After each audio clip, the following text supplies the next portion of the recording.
Reggae interviews. Word sound power. This is DJ745 here for Reggae interviews.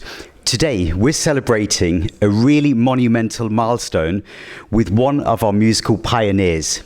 His soulful voice has blessed the lives of people all over the world for over 60 years. His music has no boundaries. Uncle Ken, thank you for welcoming us back into your home today. Thank you for that compliment, Rick. Thank you so much. I think it's always a joy to come and see you. Yeah. Well, you know what? It all started out from my mother's womb, you know. My mother's womb, yeah. She and my fathers, you know, got together and she consumed me and, you know, she conceived me and then she birthed me, you know. And here I am. You know, and then I grew up and realized my purpose in life. Yes. That is music, you know, and so here I am, you know. Music is the ultimate, you know. I love music. Music uplifts the minds of people. You know, and I've been singing now for 58 years, you know, I think, yeah. And you know, music is a journey and it has its ups and downs, you know. As you know, not an easy road. But most of the time I enjoy what I'm doing, and I enjoy it a lot, you know. Yes. Both the past and the present, you know, I'm still enjoying it. I'm still current, doing recordings, you know. I'm on the internet, you know, it's a computer thing, you know. If you look at the internet, you'll see songs that I had just releasing and all that, but I thank the Lord God, you know, for music, you know, because music has no race, no creed, no color. True. It's the only language you can speak everywhere. Thank you, Lord. Yes. Thank you. Yeah. Well, Uncle Ken, it seems like we are surrounded by music here. I'm just like always smiling when I look at all the photographs, all the pictures on the wall, all of the concert posters. It's beautiful in here. Yes. This is what I was trying to say at first, that the Bible quote that all the singers and players of instruments shall be there. All my springs are in thee. This is not a one-man thing, you know, or a one-woman thing. It consists of many different culture, music.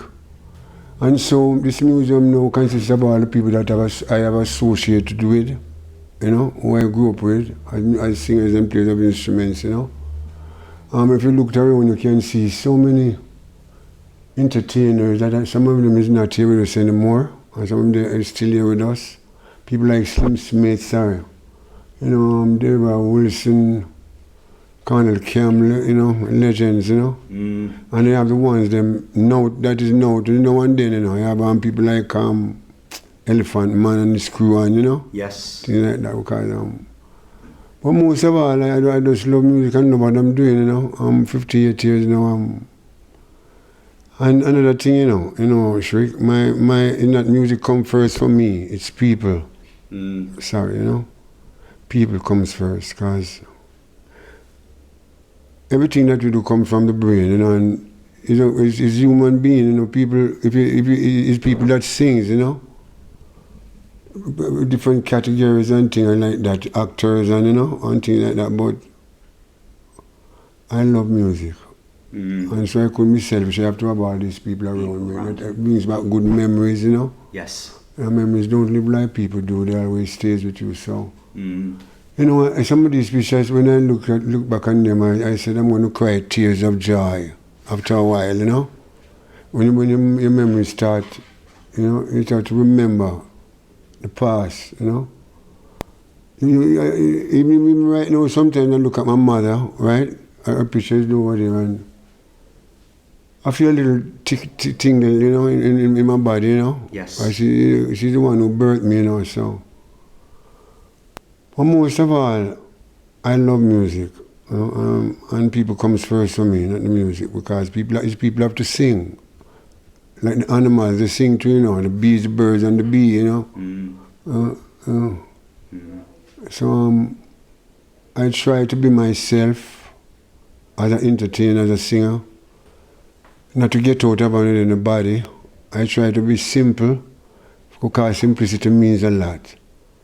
I'm easy to talk to, easy to get to, whatever, anything that is easy. Yes. But I don't love derogatory things. Like in the music, for instance, even you know what time there were derogatory things in the music, you know, but it wasn't as I like now, you know, because I don't think the music have much some of the standard gone, you know. You know, but it's a generation thing. You can't fight it. Yes. You know, so sometimes if you can join it and try to make a change, you know, for better. Like me, you know, I want to be in every era. So right now I have songs that is current, you know, because I'm still alive and things like that. So, but music is the ultimate, you know. Love, love, love, love is the ultimate. Love, love, love, love it can recreate.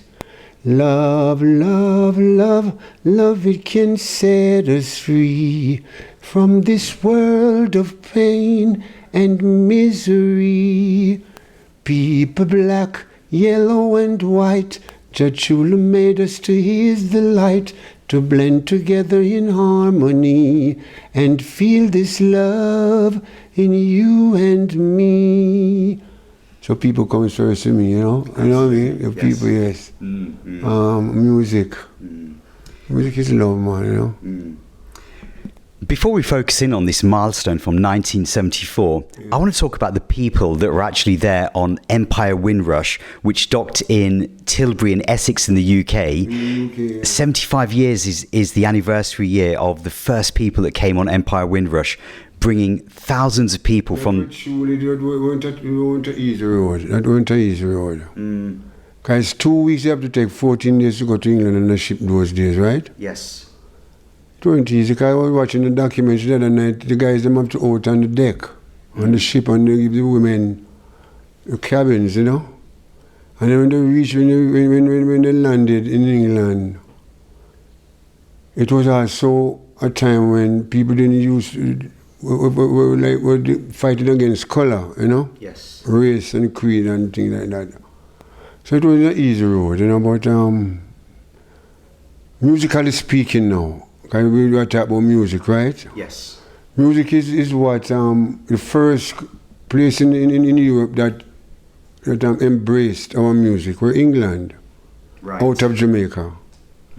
And then these same Caribbean people, they came and invited us up to do shows for them. These same people that take 2 weeks to reach in England and work hard, toil hard, the little money that they got, you know. Yes. And yet they turn it around and they love music, and so Jamaican music started to establish in England, you know, right? Yes. And then white folks had to take on to it, and because music has no barrier, you know, it breaks barriers, you know, for betterment for people, uplift the minds of people and all that. So and it shows you that color is not the answer, that's music. I remember the first time I went to England in 1967, and me and Alton traveled to England. We were the two first entertainers that traveled out of Jamaica to England, you know, me and Alton Ellis. Yes. In 1967, and I remember when I came out on stage, you know, and I looked in the audience, I saw white people. I never entertained no white people before. It's like a country boy, you know. But when I look in the audience again, I see the dancing to our music. Right. You know, it have no color in it, have no creed, no race. And you know, and it's white folks, they've supported us over the years. Yes. Thank God for that. I mean, every nation, you know, right? Every nation. Don't get me wrong. Every nation, right? But white people supported us. Because, you know, these people who support the music, you know, they don't see no color. No color, them do the music. You know what I mean? And thank God that even like Japan, for instance, they have embraced our music, and they could go elsewhere, you know? And yet they chose us, just like England, and they was all over Europe, France, Italy, Spain, Sweden, you name it. All over the world, reggae music becomes universal now. Yes. Australia, everywhere, you know, everywhere. Even in the Caribbean, everywhere. Trinidad, Barbados, you name it. If I don't call on them, don't feel no way, but it becomes universal. So. What was, that first trip in 1967 was the first time that you actually flew out to Jamaica, and I think the Soul Vendors and Cox and Dodd were with you as well. The biggest songs that you had back then were The Train and Puppet on a String. Yeah. I remember how Puppet on a String comes about. Sir Carson went to England, right? And then Sandy Shaw, that's her name? Yes. Sandy Shaw, she won the contest, the European Vision Contest, Eurovision Contest, yeah. And then it was released in England, and so Sir Carson took back a 45 to Jamaica, and it chose me to sing it. Right. And I remember what I started was that we were going home, because we guys walk together, you know. Whalers, Gaelers, Delaware, all of us. When we leave Shooter, want to walk together, because most of us live in the same vicinities, you know. Yes. And so I was going down Brentford Road, and Jackie said, Ken, you know, Sir Coxon leave his song, so you must do it. And I recorded the song. And there it goes. It released in England in the ethnic market, local, you know. Ethnic market, and it becomes a known song in England. And then Sir Alton Ellis, get ready, rock steady, you know. And that's what took us both in, because his song was doing a thing too in the Caribbean, you know. Yes. Circle and circles. Yeah. And I think on that first tour, you got the chance to meet your sisters who were living in Birmingham, in the country. Yes, Jaisi. They're not here with us anymore now. Three sisters have lived in Birmingham. None of them is here anymore. Punsi, Jaisi, and Shirley. Okay. I remember when I went to England, a place named the Mayfair. Remember Mayfair, a place where they kept shows? Yes. I remember I said looking for them so much, you know, my sisters, they were looking to get a shirt or a pants or something, because we were like country boys, you know. When I look in the crowd, I see them there. Well, Ken, you know, I felt so, you know, wonderful and joyful within myself. And yeah, but after that, England becomes like a hub for me, you know. Yes. Like a hub, and after a while, it moved across to Europe. And then France became my hub at one time, you know. Because most of the time when I leave Jamaica, I go to England and I cross through to France. And then I do everything out of France. I lived in France, you know. And then if I do a show in Spain, I flew out, and we come back, we flew out again from France, you know. France, yes. Like a hub for me. What I thank God for, Sheikh, that music bring people together. These people who are fighting right now, Ukraine and Russia, right? They're fighting for land, you know, and wealth and them kind of thing. They must listen to the music, the message. You know what I mean? Because music, if they listen to the music, I was showing the two of them just come and start, have a nice time. Yes. Both the Prime Minister and the President. We just come to a nice stage show, you know what I mean? And have a nice time. And you know much people dying right now, children, because of this war, and that's not nice. You know, that's not nice for us. But you know, it's been going on even before me and you know, war. War, yes. We could stop talking about war, because war is ugly, but love is lovely. True. But I hope they know what they're doing and make peace, you know. Yes. You know, because peace can reign, you know. You know, but war ugly, man, war ugly. So, after that first trip to the United Kingdom in '67, you came back to Jamaica, and then you worked and recorded with various producers, including people like Leslie Kong, Niney, Miss Pottinger, and then we sort of get to 1974, which is the time when you working with Lloyd Charmers. Right. Yes. Well, Lloyd Charles, I'm one of the best, you know. He's in the first 10 best producers in Jamaica, that's what I say. Wow. He have a lot of class, you know, when it comes to music, you know, standard music. But how I get to do everything I own, right? I was in Canada, and I was staying at a friend's house, Bucky, and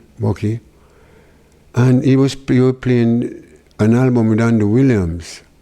Okay. Yes, and that's where I heard that song for the first time, and then Bucket looked at me and he said to me, Ken, when you get back home, right, do this song.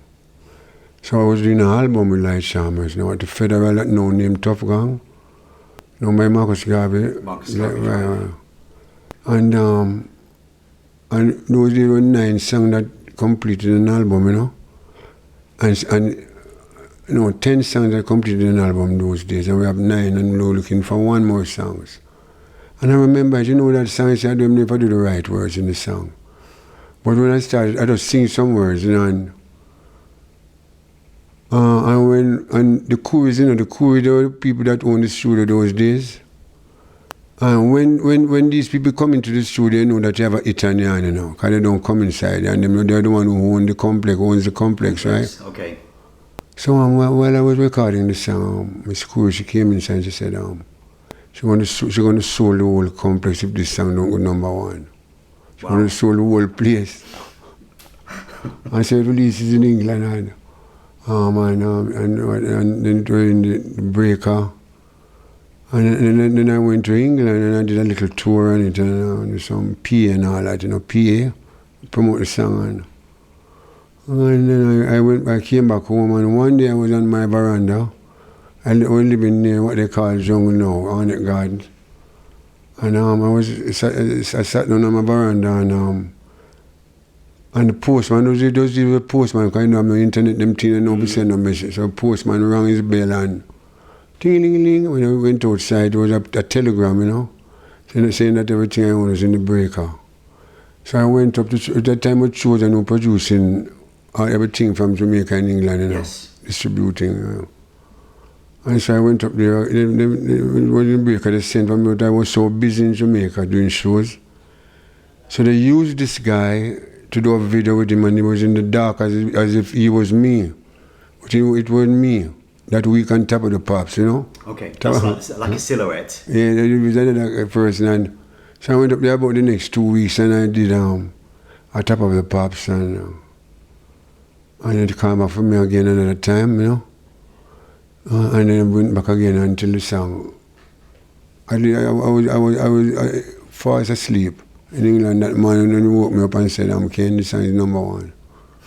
But that song, I like that stories behind that song, because I actually didn't sing about storm, I sing about you sheltered me from harm, because those days Jamaica were kind of violent. Violent things start to pick up, and it was a song that is a beloved song, Whenever I sing that song anywhere in Europe, 2 songs I'm sure of is Artibel and Everything I Own. Whenever I sing, you sheltered me from storm. Now I started singing about storm. Yes. Kept me warm, kept me warm. You gave my life to me, set me free, set me free.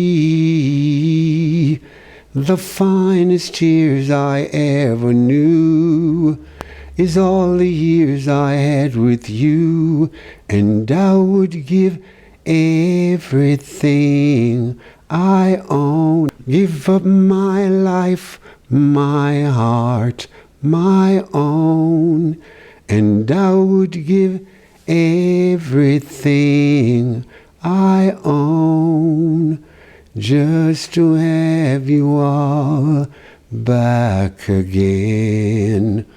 Is there someone you're loving them so, but you're taking it all for granted? You may lose them one day, someone takes them away, and you don't hear a word they say, and I would give everything. Brings back so much memories, But while I'm singing the song, things coming up in my mind, Let's talk about Top of the Pops, because in the 1970s, I think that there were not many Caribbean people that were on Top of the Pops. You were probably one of the few. Desmond Dekker was there before you. What was your memories of performing on Top of the Pops because you performed on Top of the Pops? I remember people like Hot Chocolate, a group. Okay. I remember people him gave me glitter. Yes. I remember Elton John. I remember people, they were involved in Top of the Pops during that period. And the two brothers named that sing, oh my love, oh much my love. Oh, those two guys, English I think. Still I need your love, Godspeed your love. I need your love to me. Those two guys, man.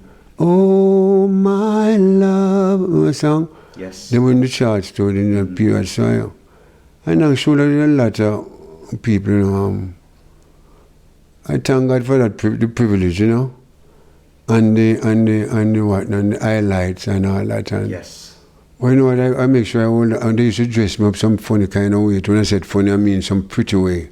when I came out on stage, I was in something with some bright colors and boy, may I tell you, boy. And the girls, they said they didn't like it so much neither. But I enjoyed it, And what I got out of it, love from people, and it's a good song, and thank God for people like David Gates. There are some good writers, Well, look, I want to give thanks for your time today as well, and I think it's really good that you're still making music. I think the last album that you put out was Wait For Us, which was a children's album, wasn't it? Oh, yeah, well, one of my wish that came true, right, is to do an album for children. And I decided that I want to do this album. I do one is on YouTube right now, Wait for us, so Bella, wait for us. We love you more than words can ever say. Wait for us, Rikayla, wait for us. You're the only one can show us the way. La la la.